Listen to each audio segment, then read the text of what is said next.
Henry, congratulations on your victory this evening. I can't imagine that you could have thought it would go much better than that. What's the emotion like right now? What does this win mean to you? I told you guys before, this win was not just for me, but for every flyweight out there that wanted the opportunity to fight for a world title someday, you know. And I put him on the map. I beat, you know, I know he may not accept it from what I'm hearing, but I beat the greatest bantamweight of all time. And I mean, this is a flyweight. This is the guys that are boring. Let's talk about the stoppage. I mean, you're right. TJ was here earlier, and he's frustrated to say the least. He feels like an opportunity was taken from him that he didn't get to finish the fight. And Dana was actually here earlier and said, you know, he didn't want to take anything away from you. He felt like you were aggressive and you were doing very well. But he also said maybe would have liked to see him let it go just a little bit longer. What do you think? You were in there. I think it was a great stoppage. I felt his body go limp. I wouldn't be throwing. You guys have to understand, I weighed in at 146 pounds when I fought him. Strong, and you could see it. Every blow that he took, he was eating some hammers. And I thought it was a good stoppage because, man, if he was going to take another 10, 20 hits. You know, when your body goes limp like that, when you cut weight like that and thinking you're going to go out there and just take my belt from me, that's not the way it works. So I think it was a great stoppage. This is why MMA is sanctioned now because of refs. So if I was to talk to that ref, I was like, hey, man, you're okay, man. We're both in there. We saw him go limp a few times. Watch it again, and you'll see it. TJ, you know, you said, hey, let's do it at 135. You know, I'll do it again. Let's do it for your belt. TJ said, I want to do it again at 125, man. I just feel like I didn't get to do it. Would you entertain that idea? I mean, you're fighting for the flyweight division. You're fighting for all flyweights. Would you entertain the idea of doing it again at 125? We would have to. I would have to talk to Dana, talk to Ali, talk to the team. It's open. It's open. But at the same time, man, I got the gold. The golden rule. The guy with the gold makes the rules, you know. For sure, man. And I think partially what makes TJ good is the fact that he is a sore loser. So am I. But you know what? At least I'm able to accept it and, you know, get better from it. I saw he was hurt since the beginning. I thought it was that kick that really kind of rattled him. You know, and I'm going to have to rewatch that fight, but I saw him going limp. I saw his body changing. I mean, I shoved him down. Like, you shove somebody down, they're hurt, guys. If I do this to you and you're just, come on. Last thing for me, Henry.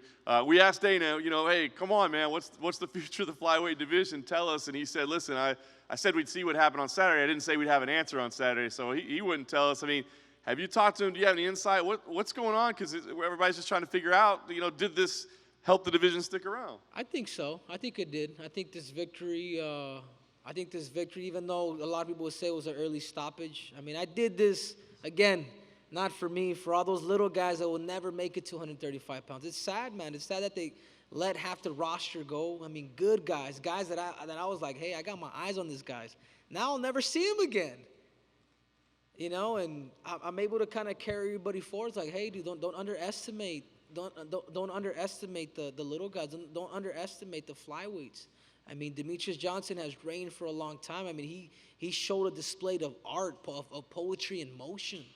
And now I'm going in there and taking out the bantamweight champ. I mean, what's not exciting about it?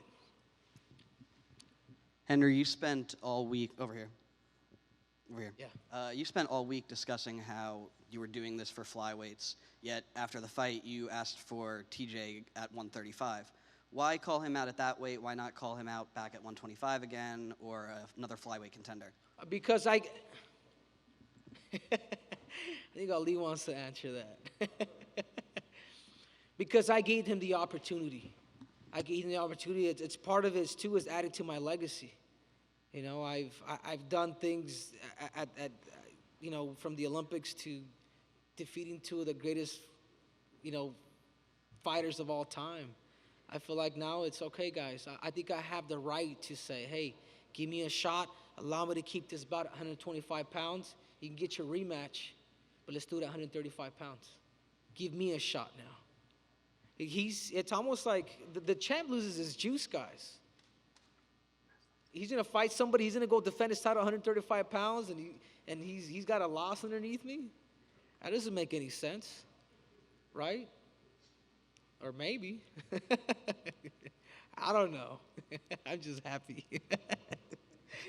Yeah, Henry, you said it right there. You're happy right here. But is there any part of you that doesn't feel entirely satisfied? I mean, Dana did say that he thought it was a terrible stoppage. TJ is very upset. There's feedback from fans. Like, this should be the greatest moment of your career, right? Is there any part of that that doesn't feel like that? No, because to be honest with you, the greatest moment of my career as of now was beating Demetrius. And I've said it all along. I said TJ is good, but he would never beat Demetrius Johnson. I've always said, DJ would stop him. Since the first time they asked me. This is why I even asked Dana White when they were trying to do the DJ fight. I texted him. I says, hey, give me TJ Dillashaw. If Demetrius Johnson doesn't want to fight him, give me him. I want him, and I'll do it for free. Because I knew Demetrius Johnson would beat him, and that just kind of solidifies kind of how the fight would go. I'm a big 25-pounder, man. I can easily fill into 35, no problem. I believe that I'll even be bigger than these guys at 35. With the team that I have, with the science that I'm using, guys, I'm strong. I'm strong. I have a great team behind me. I mean, man, God bless whoever wants to fight me. If you do go up, do you feel like, we've seen, sometimes we saw Amanda Nunes, she wanted like 8 months to, put on the weight properly and everything. George St. Pierre always talked about that. Do you feel like you would need a little bit of time to, be there? I know you've fought 135 in the past several times, but do you want to do it like over a certain time frame? I do, because now there's an X, man. When you beat somebody like TJ, everybody wants a piece of you now. And there's going to be a lot of naysayers. Oh, you didn't beat DJ, and now it was, they stopped it too early with TJ. It's like, God, when am I going to get the respect that I need, that I deserve? When? But it doesn't even bother me no more because, man, I got the credentials to prove it. And that's all there is to it. And just two more things. Did you catch Joseph Benavidez' performance tonight? I assume he would be the #1 contender if you and TJ don't run it back. You know what? I didn't. I saw the first round of his fight, but I was so busy. I just wanted to see how the first round went, and I closed my eyes like fights before I warm up or whatnot, so I didn't get a chance to see it. But I'd like to go back and I heard it was a close fight though. Yeah, and just last thing, you are the first owner of that new UFC championship belt right there. Just give us your thoughts on it. What do you think about that new belt design? It's cool. It's heavy. I think it feels like it's a lot heavier than the other one. I think it's something new. I wonder how long the UFC is going to keep that belt, but it's something new. So hopefully, I'm the first one to pose in it. So it's all right. You guys like it? You guys like it? Quick question for you, DJ. So obviously the fight. Henry. Good Lord. Sorry, that's twice now I messed up with you. I apologize. You got only a few seconds of work in with him. It seemed like you were faster than TJ. Is that a correct assessment?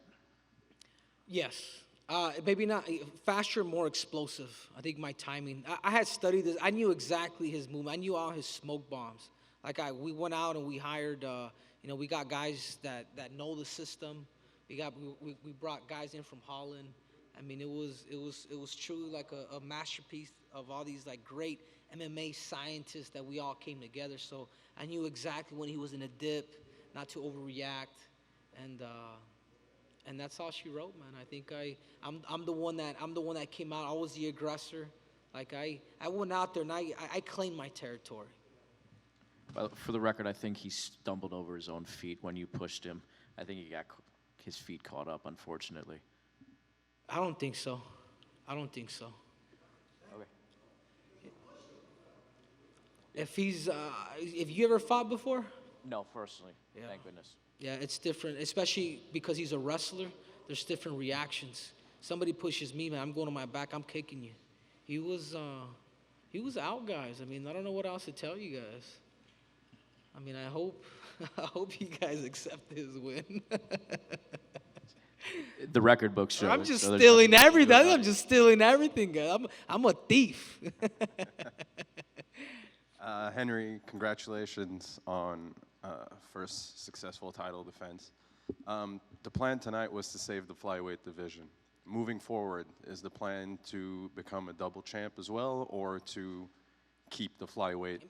I can't even answer that because I don't even know what the UFC or Dana White's even thinking. I'm starting to sound like like I'm pregnant. You got the gold. I do, but at the same time, man, it's a monopoly. We got to sit down and talk to the team, man, and see what. I have to literally sit down across from Dana White and sincerely talk to him, like, hey, man, what's going on? Because I'm not going to be part of a division if they're just going to get rid of everybody. It's like, who the hell am I going to fight? Henry, to your left. Henry? Yeah. To your left. There we are. Oh, my bad. Hi. All good. Heading into this fight, TJ I was looking at the blonde over here. fair enough. Heading into this fight, TJ was ranked 5th pound for pound, you 11th. After today's result, where do you think you belong pound for pound? I honestly, I really don't care.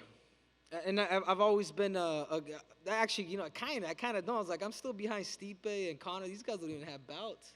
Again, that goes back to respect. That goes back to, dude, I'm one of the greatest combat athletes of all time. Ain't nobody, Daniel, and I know they get sick of hearing it. Ain't nobody done what I've done. In my opinion, I'm the true champ. But it really doesn't.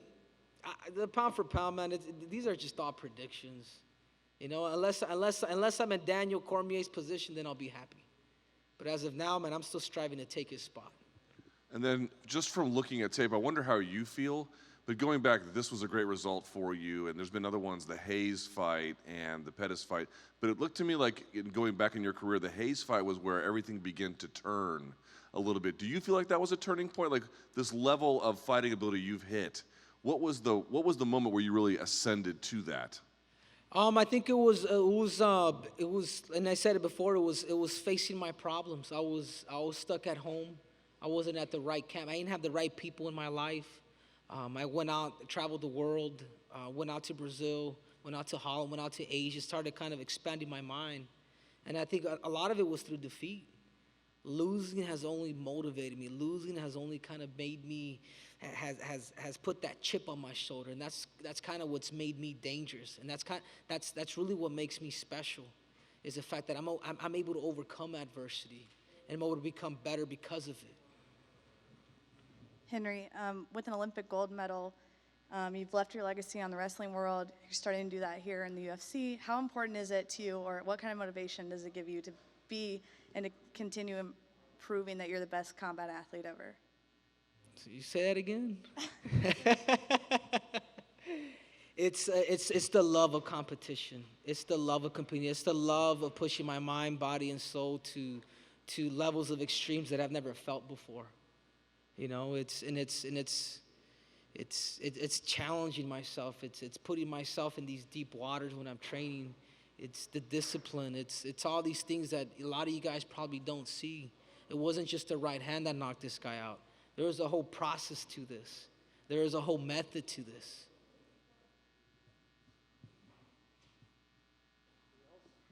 Where's Ariel Helwani? Where's he at? Where's Mr. Nose? I wanted some questions from him.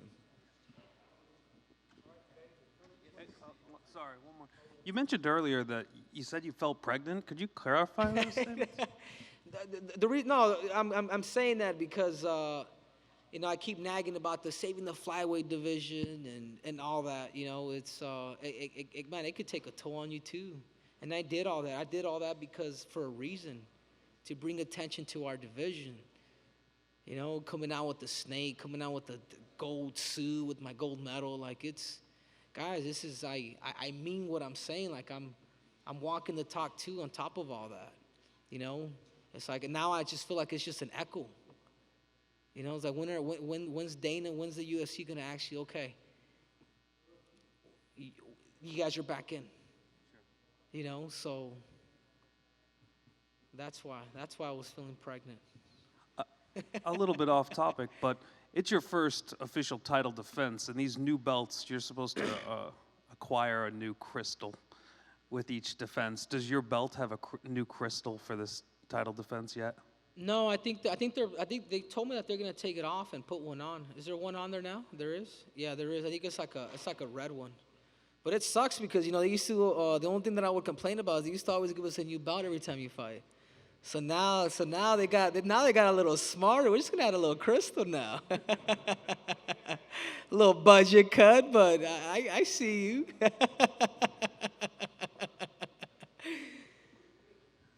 I know we're playing a lot of what ifs, but if you go to 135 and you were to defeat TJ again, would that be a move you'd want to stay at 135? I know you'd struggled with 125 in the past, but that seemed to be a long time ago. Is that even a concern? Are you thinking about an eventual move to 135, or is this all just in the air still? Man, if I was to be honest with you, I am eventually.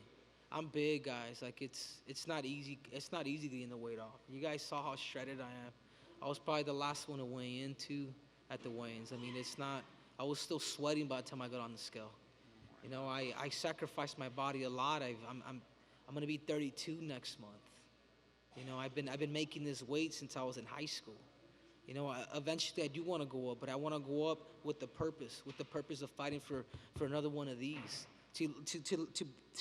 To make an imprint in my legacy that people are going to remember forever. Hey, this guy did something that nobody's ever done.